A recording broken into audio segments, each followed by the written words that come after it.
Hi guys! So for today's video, we're going to cook Kickin Kasian.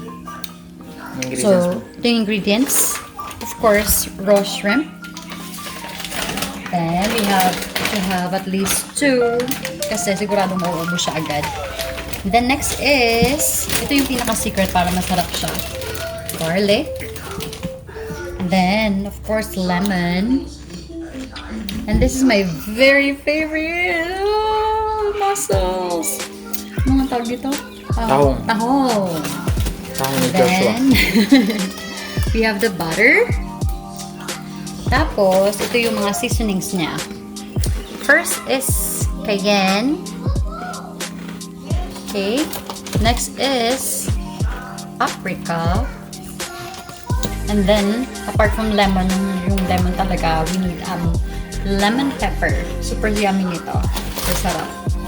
Then, onion powder.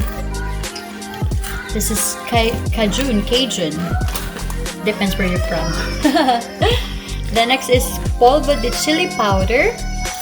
Next, garlic powder. And then another cayenne. Lagay po natin yung shrimp.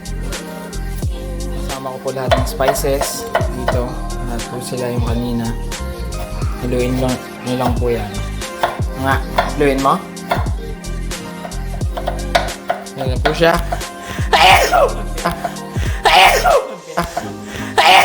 Pinaghalo-halo niyo po. Dapat may bahing nakasama. Yo! So pro. Ito po ang aking sous chef. Bilis-bilis na naman.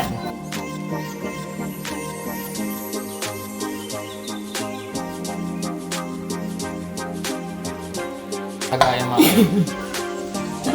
Galing. Nanood muna tayo ng mga ibon.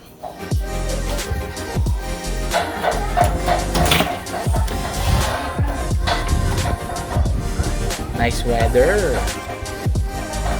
Sasama-samahin nyo lang po lahat ng ingredients.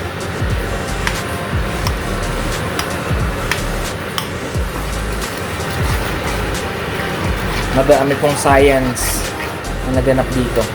Aray ko. Nga po, nagdamusak na. Yan na nga po.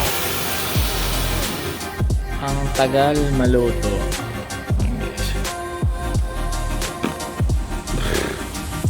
Ayan.